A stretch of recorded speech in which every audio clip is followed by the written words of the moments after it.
Welcome back to the channel, guys. I want to talk to you about this one thing that you don't do. Don't do this, please. This will kill your business. This will hurt your customers. This will make it hard for you to sell your deals. This will set up unrealistic expectations. There are a lot of problems that come with doing this one thing. And this one thing that will hurt you in your business almost more than anything. There are things that will hurt you in your business, but this one really sets you up for a fall.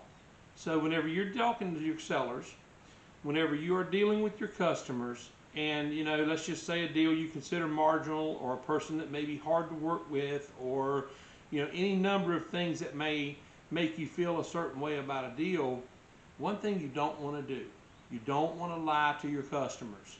Okay, you want to be upfront and honest with them. You do not want to set them up for unrealistic expectations.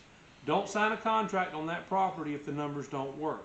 It's better to walk away and go to the next deal, or call them back in 30 days and say, hey, have you come down to earth with the rest of us on your price? Or not like that, of course, but don't lie to your customers.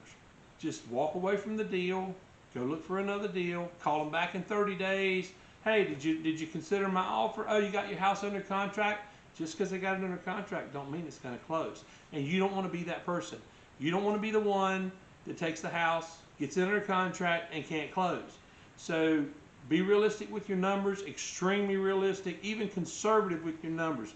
And when you make that offer, you be sure that it's something that you can make money on.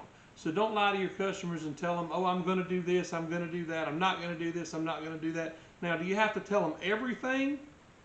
Well, no, you're in business. They don't need to know every aspect of your business, but you don't want to intentionally lie to them, because people will smell that. People will pick up on that. People will know that, you're BSing them. And if you lie to them, they're already going to feel, well, maybe he's not this or that. And then whenever you have to give them the house back for whatever reason, and the contract doesn't close, then he's a terrible guy. Then you've destroyed your credit with them, or with people, because word will get around over time. So the one thing you don't want to do, as I said, is lie to your sellers. This is huge and important. A lot of investors out there trying to get it first deal or second deal or all the deals they can, they're lying to people, telling them one thing, and then they're doing another. If you are doing a novation, you need to be 100% honest with that person about what you're doing. Don't just go over the contract because they don't understand it, and blow right by everything. You need to explain it to them. Don't lie to them, and tell them the truth.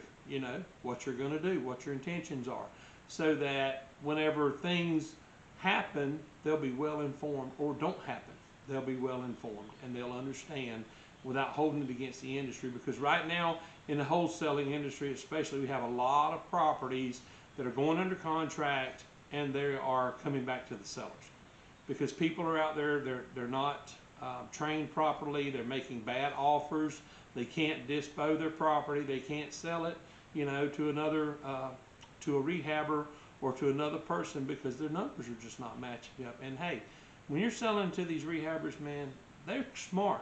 They know their numbers. Now, if you got a guy that says he'll buy in that 80% range or whatever, hey, great.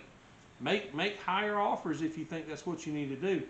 But you need to be making the offers to where you make money and where you actually move the property. Don't lie to your customers. I know I'm saying it again. I'm stressing it because it's happening a lot, and it's making our industry look bad. The more and more times that a property goes back to a seller, and a seller complains, well, I had a contract from this guy and he was a real estate investor and it didn't sell, it's going to cause a ripple effect, and we're going to get more regulation against us. We're already seeing this with some states making wholesaling so-called illegal, some states making you have to fully disclose that you are wholesaling the property and you are not buying the property. So the more that these consumers complain to the government, the more the government wants to put more regulations on us. So don't be a part of the problem, be a part of the solution. And that's what we are as real estate investors. We are problem solvers. That is how we make money, is we solve people's problems. We don't create more. Okay? So I encourage you to go out there and make your offers, make good offers, make conservative offers, dispel your deal, sell your deal, and move forward in your business. And I'm so glad you guys are here. And I'm so glad that you are still with me, because this is important. I mean, everything I tell you is important to your success, but this is very important because we don't need more regulation on our industry.